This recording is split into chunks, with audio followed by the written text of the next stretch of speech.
Bonjour, bienvenue dans votre magazine de l'innovation où l'on interroge les technologies de demain. Alors je commencerai par cette question.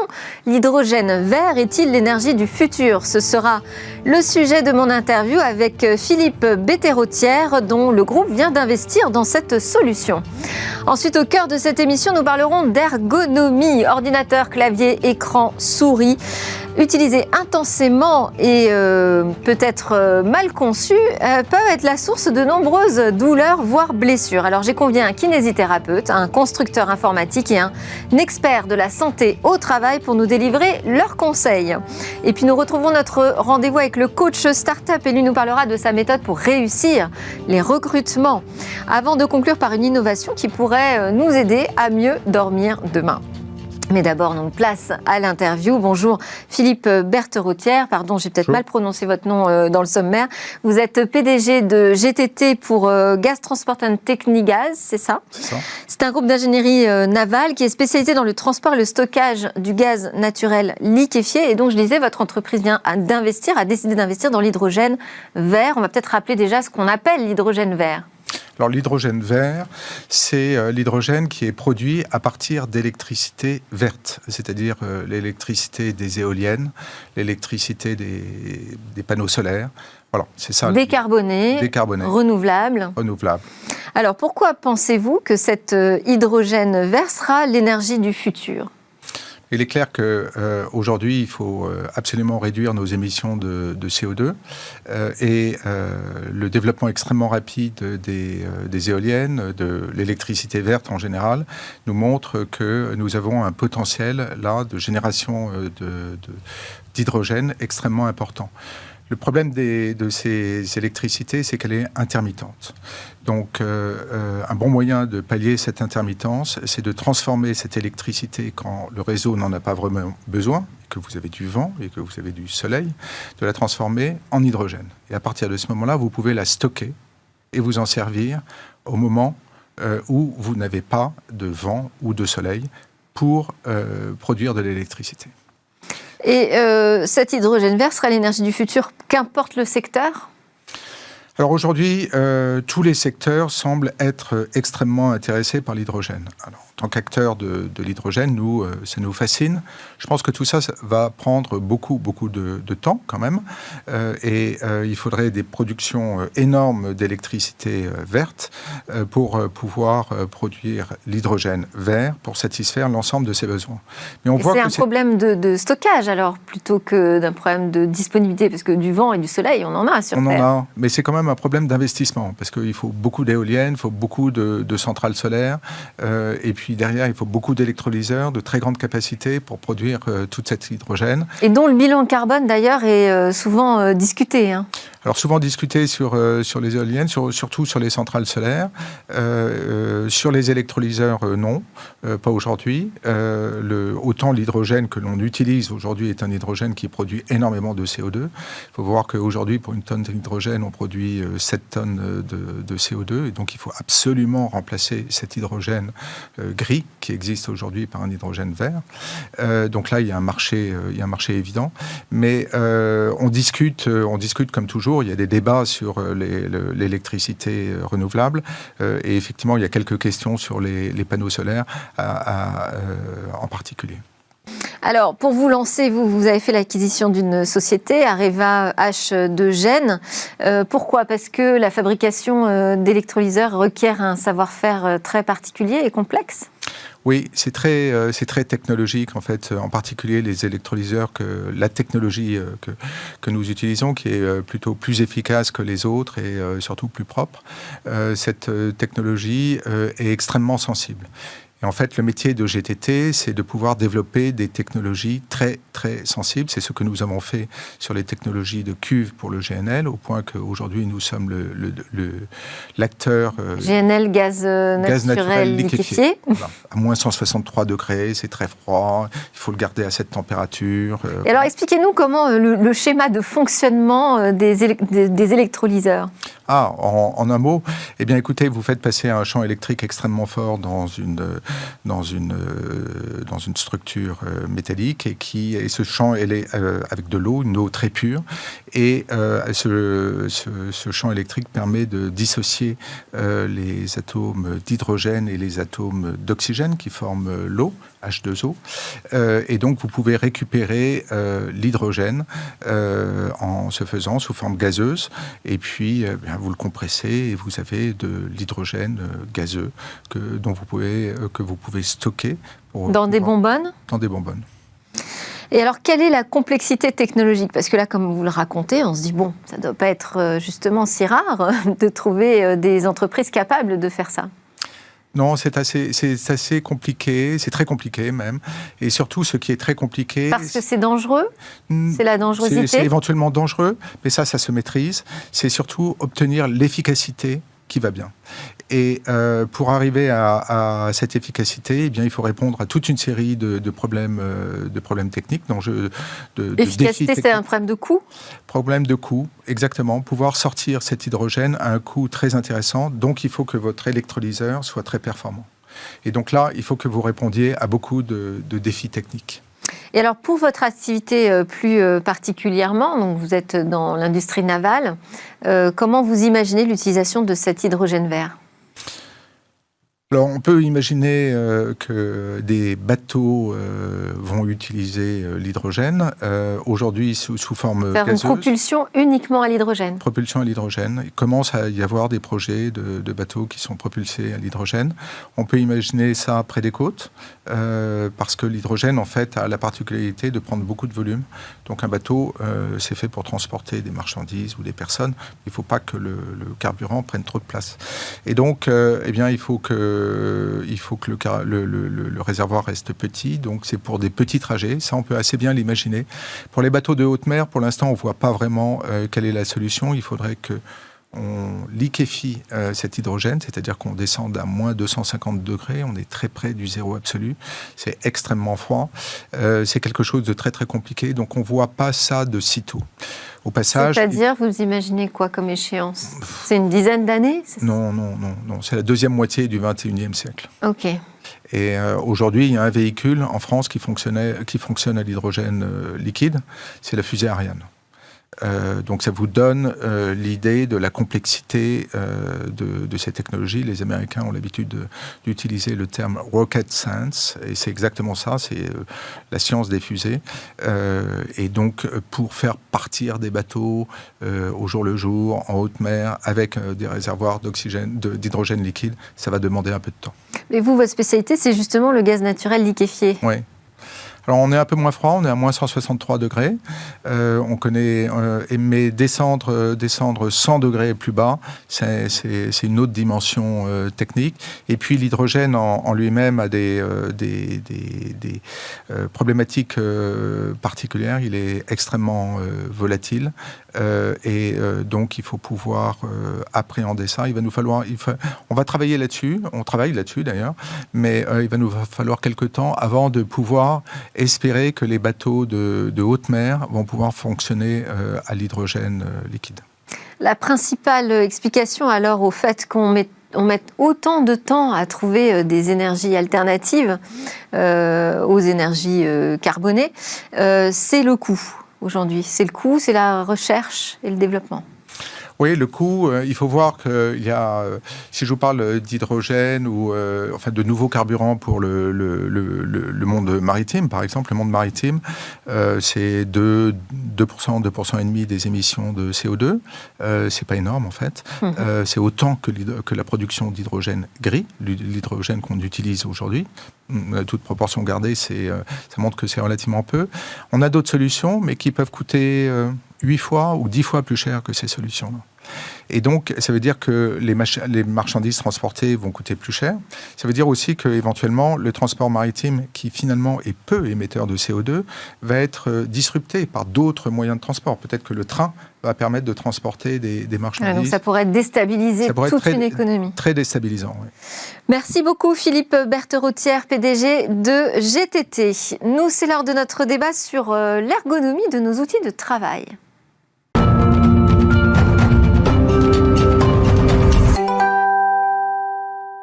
L'informatique ergonomique, c'est celle qui va vous éviter de nombreuses douleurs et même, pourquoi pas, quelques blessures. Alors, comment bien la choisir? Les équipements tech sont-ils suffisamment adaptés à nos nouveaux usages, nos nouvelles habitudes de télétravail, par exemple? On en parle avec Silas Vaubayon, directeur Île-de-France d'Ergo Santé, Bonjour. un acteur technologique de l'économie sociale et solidaire qui est dédié à la santé et au bien-être au travail. Également en plateau, Karim Wayoun, directeur du marketing et de la communication chez Acer France. Et puis nous avons avec nous en visio Christophe Bourris, kinésithérapeute, ostéopathe et consultant ergonome. Alors les entreprises peuvent le trouver sur Ergostéo et les particuliers sur son site Christophe Bourris. On va démarrer tout de suite ensemble car je sais que vous avez un rendez-vous à la suite de cette émission. Bonjour Christophe Bourris. Bonjour. Alors déjà, peut-être repréciser ce qu'on appelle l'ergonomie. Je parle d'informatique ergonomique. C'est quoi l'ergonomie ? La définition la plus courante est l'adaptation du travail à l'homme. En général, c'est plutôt l'inverse qui se produit. Et pour en donner une définition un petit peu plus humoristique, je dirais que c'est l'éloge du moindre effort. En l'occurrence, sans transmettre et transférer sa tâche à quelqu'un d'autre, il s'agit de la réaliser en utilisant le moins de ressources possibles. Quand je parle de ressources, il s'agit tout autant de son corps que de son esprit. Voilà, donc c'est un petit peu ce que j'essaie de transmettre à la plupart des auditeurs avec lesquels je m'entretiens, à la fois dans le secteur de la santé à proprement parler, et puis aussi évidemment dans les entreprises où je passe beaucoup de temps. Donc, ce que j'entends, c'est que c'est pas simplement une histoire d'avoir les bons gestes ou le bon matériel physique. Ça passe aussi par l'ergonomie, l'interface des outils qu'on utilise. Est-ce que vous constatez, vous, de nombreuses pathologies qui sont liées aux mauvaises habitudes de travail ? Effectivement, et il y en a évidemment en ce moment énormément compte tenu de cette pandémie qui a généré non pas du télétravail, parce que le télétravail commence à être véritablement cadré d'un point de vue légal. Il existe de nombreuses négociations en ce moment entre les syndicats et le patronat, mais plutôt de ce travail à domicile forcé, qui se fait bien sûr dans des conditions qui, pour beaucoup d'entre nous, se font de manière désagréable pour des tas de raisons, qu'il s'agisse de matériel, bien entendu, et également de promiscuité, enfants, conjoints, partage de réseau, etc., etc. Donc de nombreuses plaintes arrivent effectivement sur l'aspect d'une part troubles musculo-squelettiques, bien entendu, mais aussi de point de vue cognitif, c'est-à-dire que beaucoup de personnes maintenant se plaignent de tas de problématiques qui touchent plus le psychique et pour lequel, évidemment, je ne suis pas, moi, habilité à intervenir. Et quel type de blessures ou de douleurs voyez-vous le plus souvent? Alors, c'est quoi? C'est le dos, les poignets, avant-bras? Alors, effectivement, les membres supérieurs sont très touchés. Liés à l'usage informatique, pardon. Absolument, tout à fait. Les cervicales également, les yeux sont également très touchés. Et puis ensuite, eh bien, cela dépend bien sûr des positions que nous pouvons adopter chez soi. Il est entendu que si vous passez votre temps sur un canapé avec une tablette ou un ordinateur, ça n'aura pas nécessairement les mêmes impacts que si vous restez toutefois sur une table de bonne hauteur et avec un siège qui soit, ma foi, pas trop mal adapté. Alors, je vais donner quand même la parole un peu en plateau. J'espère que vous pourrez rester avec nous. J'ai une dernière question pour vous tout à l'heure, Christophe Bourris. Silas Vaubayon, vous, chez Ergo Santé, vous travaillez vraiment sur la santé, le bien-être au travail. Est-ce que vous constatez aussi une hausse des pathologies depuis la hausse du télétravail ? Oui, tout à fait. C'est vrai que nous sommes experts en aménagement des postes de travail. Là, depuis le premier et puis le deuxième confinement, on se rend compte qu'il y a beaucoup de personnes qui se retrouvent, comme disait le précédent intervenant, contraints de travailler depuis chez eux et finalement se retrouvent à travailler dans des conditions où c'est pas de briques et de broc, mais c'est avec, on va dire, les moyens du bord. Donc nous, ce qu'on a fait, c'est vraiment de proposer des packs de télétravail, des kits que les professionnels peuvent tester directement chez eux, avec un conseiller qui va se déplacer et réaliser les réglages sur place auprès de la personne. Qu'est-ce que c'est un bon matériel ergonomique? Je vais poser la question à Karim Wayoun d'Acer. Est-ce qu'il y a des produits véritablement pensés pour ça, pour des usages intensifs? Oui, aujourd'hui, la majorité de nos produits sont pensés pour une utilisation intensive, et spécialement tous les produits qui sont utilisés pour le télétravail. Si on prend le cas des écrans, par exemple, aujourd'hui, c'est un outil qui est primordial, puisque travailler sur un ordi portable, c'est super, c'est mobile, mais lorsqu'on travaille dessus sur une table, on a les cervicales un petit peu tendues, j'imagine, puisqu'on regarde vers le bas. Alors que sur les écrans, on peut les déplacer, être en paysage, en portrait, et on peut monter jusqu'à 12 cm de hauteur pour avoir un regard qui est face à l'écran. Et on peut aussi jouer sur les positions, puisqu'on peut les déplacer jusqu'à 25 degrés. Donc, il y a pas mal de choses qui ont été réfléchies autour des écrans pour le télétravail, et on parlait tout à l'heure du... Donc investir déjà dans un écran pour qu'il soit à la bonne hauteur et qu'on n'ait pas besoin avec un pied rotatif de baisser la tête. Exactement. Et ensuite, il y a toutes les technologies d'écran pour permettre justement d'avoir ces filtres anti-lumière bleue, ou alors avoir moins de sentiments, moins de reflets. La qualité de la dalle, de l'écran elle-même, influe sur la qualité de travail derrière.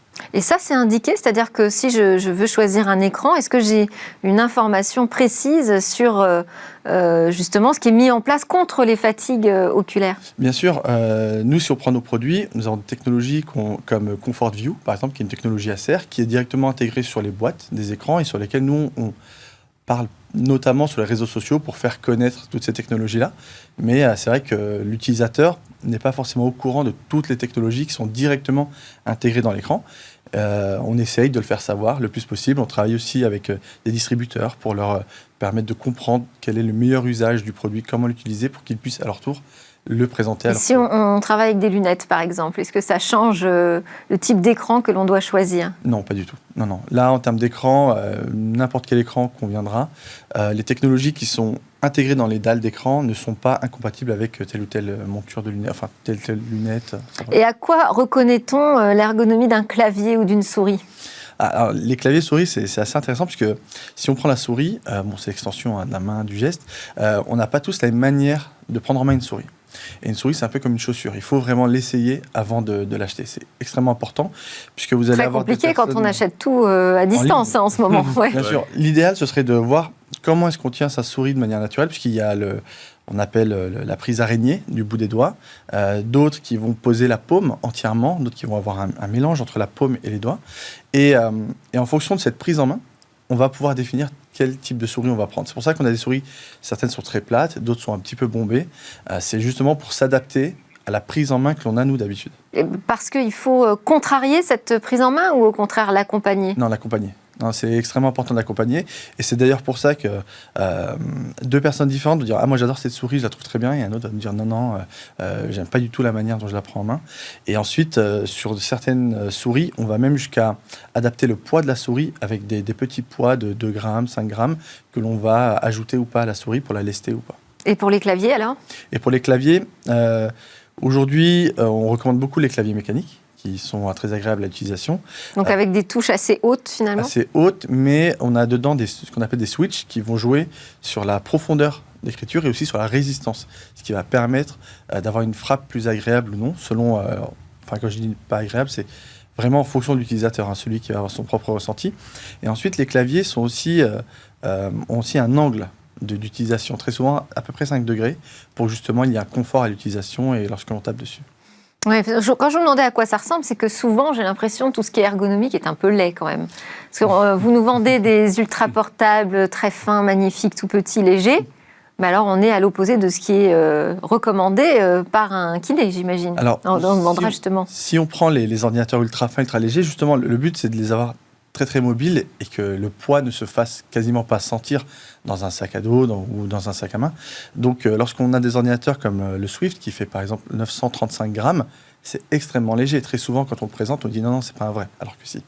Donc on travaille là-dessus. Toutes les technologies d'écran dont je parlais sont dans les écrans des ordinateurs portables.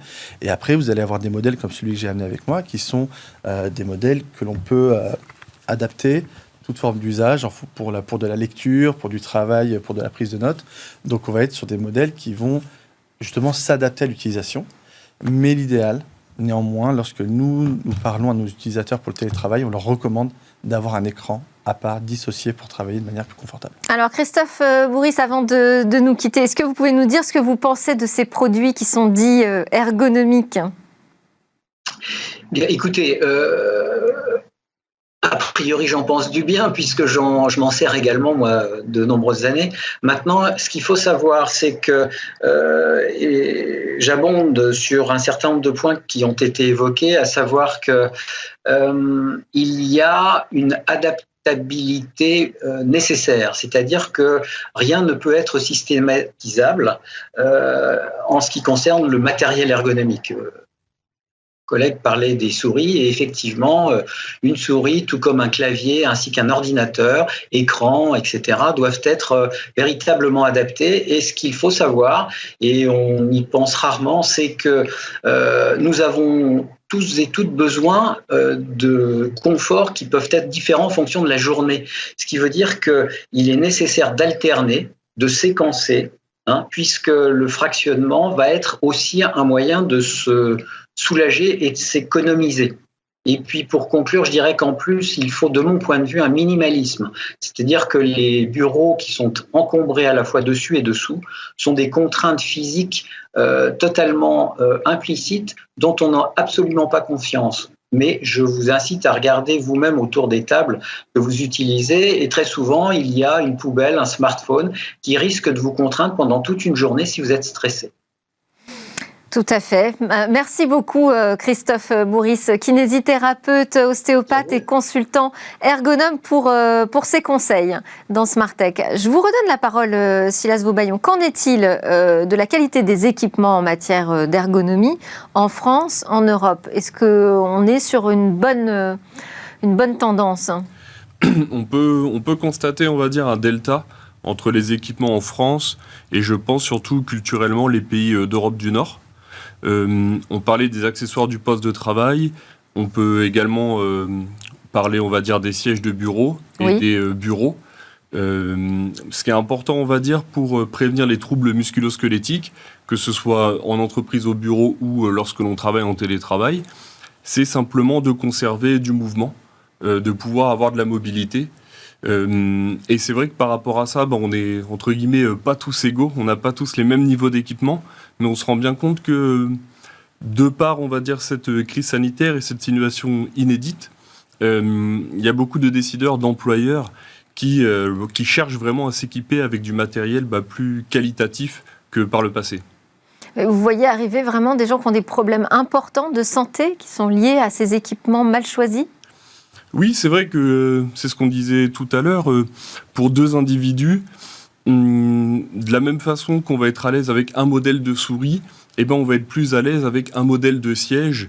Et c'est surtout, on va dire, les réglages et le bon usage qui va faire la différence. Et quand je parle de problèmes de santé, c'est-à-dire c'est pas juste des douleurs, est-ce qu'il y a vraiment des blessures qui nécessitent des opérations ? Oui, ça peut arriver.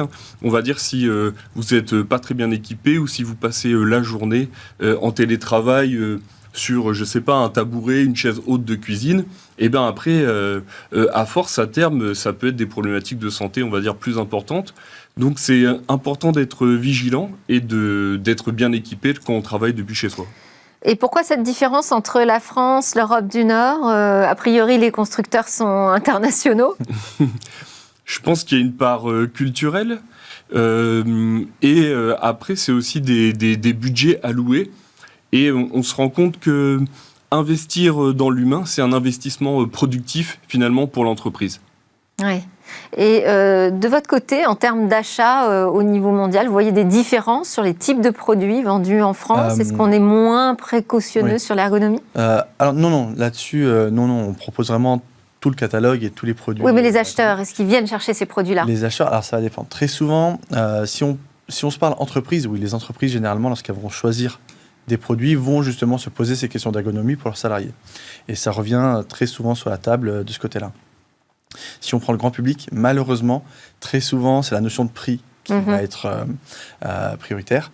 Et du coup, la notion de confort d'utilisation, de bien-être d'utilisation, dans vraiment le terme ergonomique, souvent passe un peu derrière. Et ça coûte plus cher? Ça coûte un peu plus cher d'avoir des produits de qualité, bien sûr. Mais derrière, c'est aussi notre métier à nous d'expliquer pourquoi un produit coûte un peu plus cher et quels sont les bénéfices sur le long terme, puisque au final, on se parle de quelques dizaines d'euros non plus. Ce n'est pas des prix complètement extravagants.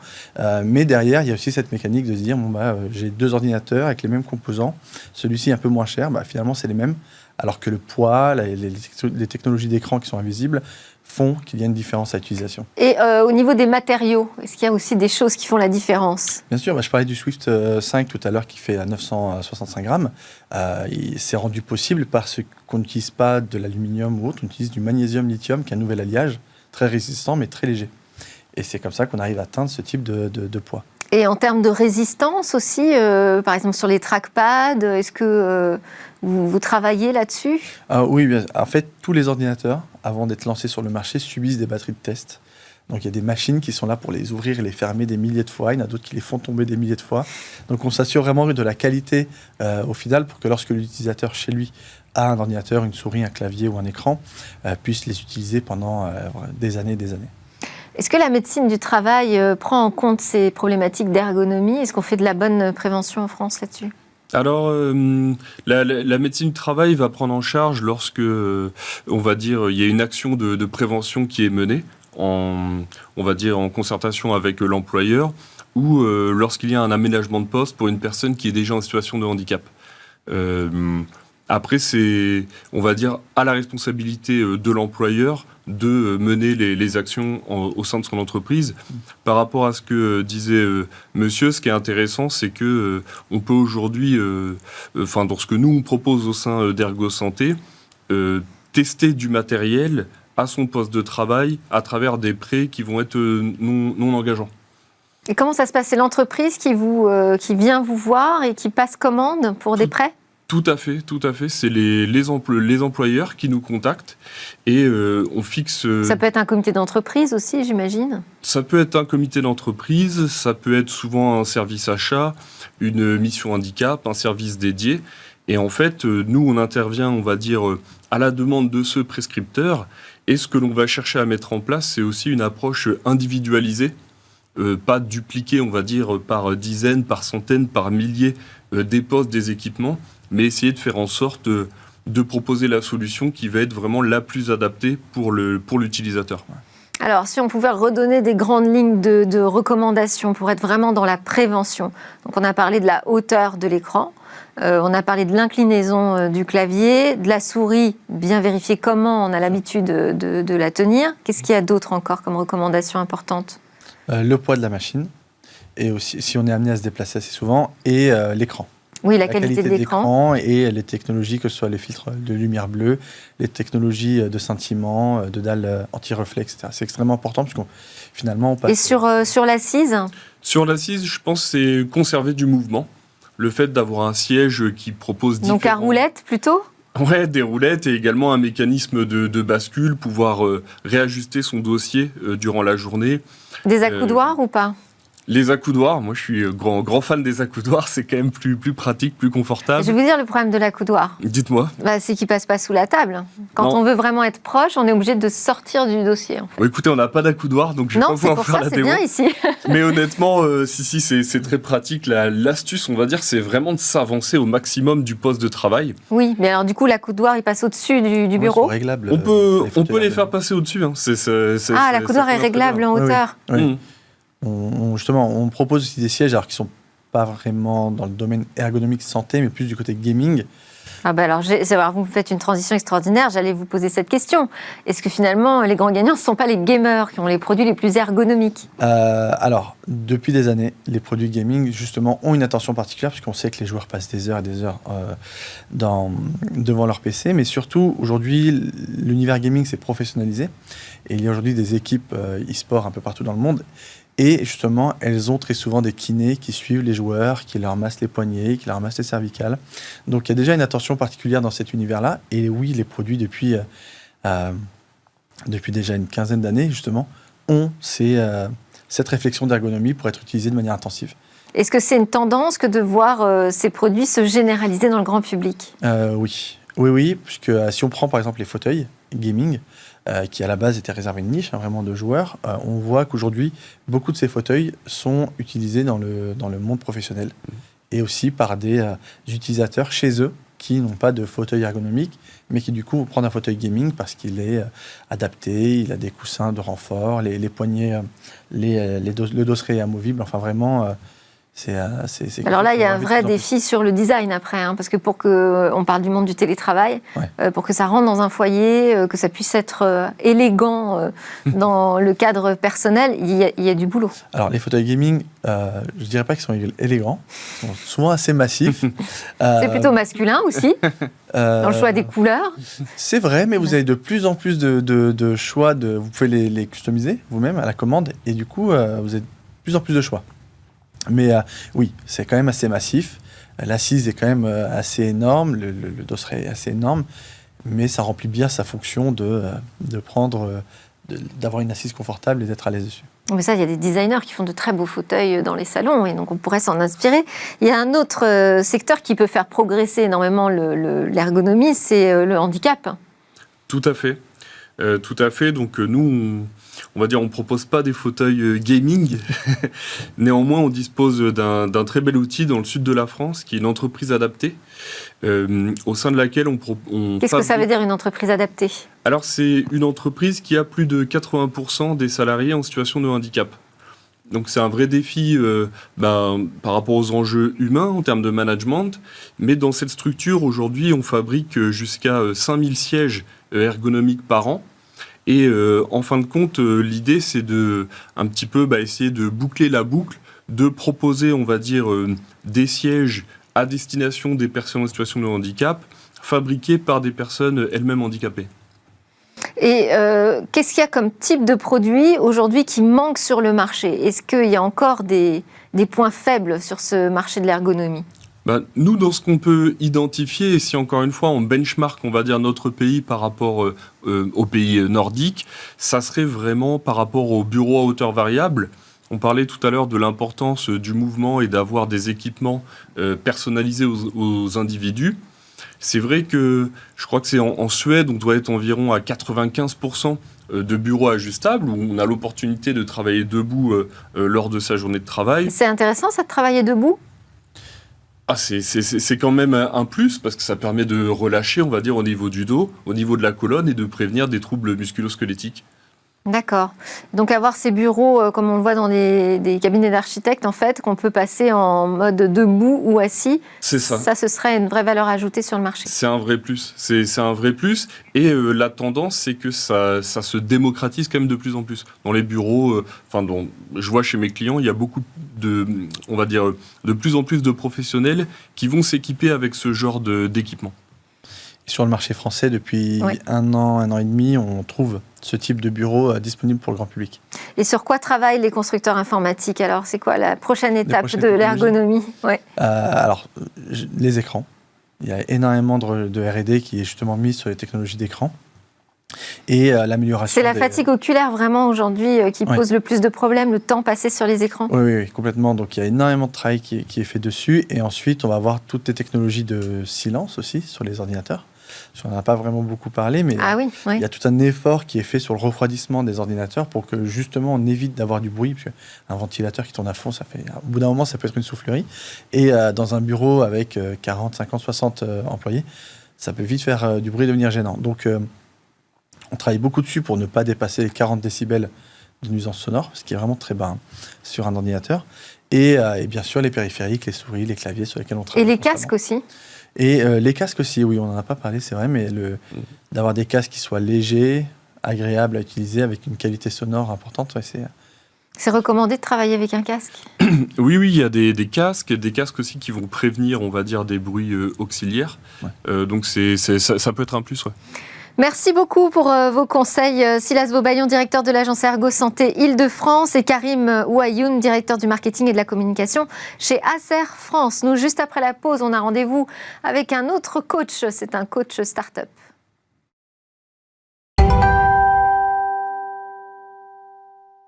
Nous sommes de retour sur le plateau de Smartech et c'est pour notre rendez-vous avec le coach startup David Bitton, associé en charge de l'accompagnement opérationnel chez Serena. Bonjour David. Bonjour Delphine. Alors aujourd'hui, vous allez nous dévoiler une méthodologie pour réussir ces recrutements. Exactement. Pourquoi parler de recrutement ? En fait, parce que c'est vraiment l'une des clés de réussite quand on crée son entreprise. Vous vous rappelez que dans nos précédents échanges, on avait parlé de product market fit. C'est donc de trouver vraiment la cible et puis réussir à marketer correctement son produit. Eh bien, l'autre enjeu pour une entreprise, c'est sa capacité d'exécution. Et bien souvent, sa capacité d'exécution, en fait, ce sont les ressources humaines. Surtout pour une start-up, elle démarre petit et au bout d'un moment, il va falloir recruter. Exactement. Et on démarre petit, c'est-à-dire entre quelques associés. Donc, bien souvent, on se connaît bien. Et puis tout d'un coup, il va falloir étendre ce cercle. Et puis il va falloir faire rentrer des gens dans ce cercle, qui n'est pas toujours une étape facile. Donc trouver la bonne personne, c'est vraiment la clé. D'accord. Et donc il y a un processus très structuré. Oui, en tout cas, c'est vraiment la recommandation qu'on fait. C'est de mettre en place en fait un processus de recrutement. En fait, il y a plusieurs raisons à cela. La première, c'est qu'on veut vraiment attirer les meilleurs talents. Parce que puisque 50% du succès de l'entreprise, c'est la capacité d'exécution, ce serait dommage de ne pas se donner toutes les chances en fait, d'avoir la bonne personne. Et puis, on va passer des heures et des heures en fait, avec ces personnes-là. Surtout au début, en fait, ce sont des personnes qui sont vraiment clés et qui vont elles-mêmes en fait, manager souvent des équipes de l'entreprise et qui vont elles aussi faire passer en fait, l'état d'esprit qu'on a envie en fait, de créer dans son entreprise. Donc, c'est un moment très stressant parce qu'on se dit justement, il ne faut surtout pas se tromper à ce moment-là. C'est ça. Et ce qui est marrant, en fait, c'est que on a bien souvent, on pense que recruter un directeur marketing, c'est facile. Marketing, tout le monde sait ce que c'est du marketing. Eh ben, pas tant que ça. Recruter un commercial, c'est facile. C'est quelqu'un qui a du bagou. Eh ben, non, vraiment pas. Donc, passer du temps à définir correctement les objectifs et plutôt que de gérer des problèmes après. Parce qu'une fois que la personne est là, si on s'est trompé, il faut assumer les conséquences. Alors, quelles sont ces étapes indispensables ? Il y en a, bien sûr, on connaît tous l'entretien qu'il faut faire passer. Ça, on le sait parfaitement. On sait qu'il faut diffuser une offre. Mais du coup, on oublie quelques étapes. Aujourd'hui, moi, j'ai choisi de parler de 4 étapes qui me paraissent importantes dans le processus de recrutement. La première, c'est vraiment celle qu'on appelle la scorecard. La scorecard, c'est la définition de la mission, des objectifs et des expertises qu'on attend. C'est ce qu'on va diffuser. C'est quoi ? C'est la fiche de poste ? Oui, ça revient à la fiche de poste. Mais surtout, ça revient à se mettre autour d'une table avec ses associés ou avec les personnes avec lesquelles cette personne va travailler et essayer vraiment de définir très concrètement les missions qu'on attend d'elle, les objectifs qu'on pourrait lui définir pour la période en cours et ce qui va permettre donc de définir les expertises dont on a vraiment besoin. C'est-à-dire que la personne qu'on cherche, c'est celle qui correspond à l'équilibre qui existe déjà. Ce n'est pas un profil standard, ça n'existe pas vraiment. C'est-à-dire qu'avant de dire on a besoin d'un directeur marketing, il faut être sûr qu'on ait besoin d'un directeur marketing. Exactement. Vous avez tout à fait raison. Parce que bien souvent, on n'a pas de quoi occuper, en fait, au début d'une entreprise, on n'a pas de quoi occuper une personne qui est un senior. Et donc, on va plutôt prendre quelqu'un qui a un petit peu d'expérience. Par exemple, dans le marketing, on va recruter plutôt un product marketing plutôt qu'un CMO. Mais ce product marketing, dans le temps, pourrait devenir le CMO de l'entreprise, donc le directeur marketing. Et donc, ne pas se tromper sur les missions à court terme que cette personne va avoir à faire, qu'elle soit un peu jeune, justement, en fait, pour pouvoir s'adapter à l'entreprise telle qu'elle est et grandir avec l'entreprise, ça peut être un choix important. Dans les autres étapes indispensables ? Alors, l'autre étape, c'est vraiment l'appel de qualification. Et l'appel de qualification, ça a l'air bête, mais dans un appel de qualification, il ne faut pas juste prendre les coordonnées et puis ensuite s'assurer qu'on prend un rendez-vous. On peut poser des questions qui sont clés. Et il y en a une que j'aime bien, en fait, parce qu'on parle effectivement un petit peu de l'expérience de la personne. On peut lui demander, en fait, de se noter de 1 à 10. Et la raison pour laquelle on fait ça, c'est simplement pour créer un peu le lieu d'échange. Et pour voir, en fait, comment elle se comporte ou comment elle réagit. Tout l'enjeu, en fait, de ces étapes, c'est de commencer à discuter avec elle et de voir, en fait, comment l'interaction se passe. Parce que comme on va passer des heures ensemble, autant effectivement que ça se passe dans de bonnes conditions. D'accord. L'étape d'après, c'est pour la même raison. Bien entendu, on va faire passer des entretiens et on va sélectionner des gens. Une fois qu'on a une shortlist, c'est vraiment très important de faire un atelier de travail. C'est-à-dire qu'on prend un cas concret sur lequel on aimerait travailler, et puis on va prendre ces personnes, on va passer 1h30 avec elles. C'est finalement assez peu de temps en regard de ce qui va se passer en fait dans les années qui suivent. Et 1h30 avec elle, ça va permettre justement de se mettre en situation.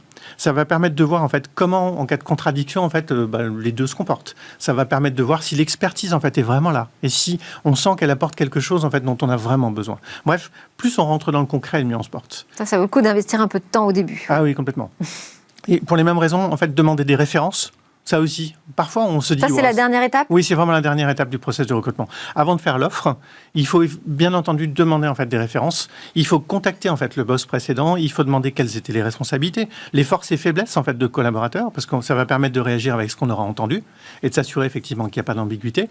Puis là aussi, on va lui demander en fait de noter de 1 à 10 la personne, parce qu'en faisant ça, ça va permettre de rapprocher en fait de ce que le collaborateur avait lui-même mis, et puis de savoir en fait ce qui s'est vraiment passé dans la collaboration précédente. Ça permet de lever en fait d'éventuels problèmes, d'éventuels loups. On cherche le meilleur talent pour réussir son entreprise. On ne peut pas se permettre de faire des économies. Et alors, pour conduire cet entretien, il faut adopter quelle posture ? Voilà, c'est toujours en fait la même, c'est-à-dire réussir à établir en fait ce lieu d'échange et donc pouvoir avoir une discussion en fait qui est la plus concrète possible. Donc, quelques conseils. On va demander aux collaborateurs, enfin aux candidats, de présenter son parcours, mais surtout en fait de choisir des succès et des échecs. Les quelques questions qu'on pourrait lui poser, c'est quelles sont les réalisations dont vous êtes le plus fier ? Parce que, pareil, ça va nous permettre en fait justement de rentrer dans le concret et d'expliquer pourquoi il a été fier de ça, quelle était en fait la difficulté qu'il a surmontée, et donc de voir en fait comment ça se passe l'échange. Y a-t-il eu des moments de doute pour les mêmes raisons ? Le faire réagir, comprendre comment il réagit en fait par rapport à des difficultés qu'il a dû surmonter. Quelle serait sa principale qualité selon son boss actuel ? Et là, c'est toujours intéressant parce que cette mise en perspective-là, en fait, elle permet justement de voir comment la personne réagit. Donc, ce sont que quelques conseils pour animer un entretien. Une que je trouve aussi intéressante, c'est... La dernière. Voilà, c'est quand on a managé, en fait, une équipe. Est-ce qu'on peut noter de A à C, en fait, l'équipe dont on a hérité ? Et puis, en fait, quand on a quitté l'entreprise, une fois que la personne a répondu, en fait, quand elle a restitué l'équipe, en fait, est-ce qu'elle pourrait la noter à nouveau de A à C et savoir si ça a progressé ? Bon, vous avez un livre à nous recommander aussi. Oui, exactement. C'est un peu la Bible pour ceux qui veulent faire le recrutement et ça vaut vraiment le coup de le lire. C'est le Who. Tout le monde en parle parce qu'effectivement, c'est surtout très pratique. Comment conduire un entretien, comment écrire une scorecard, comment réaliser un entretien téléphonique. Très bien. Et puis, je conseille aussi à tous ceux qui passent des entretiens de reprendre les questions que vous avez posées pour s'y préparer correctement. Merci beaucoup, David Bitton, associé en charge de l'accompagnement opérationnel chez Serena. Nous, avant de nous quitter, on va s'intéresser à une innovation qui va nous faire du bien, une innovation pour notre sommeil.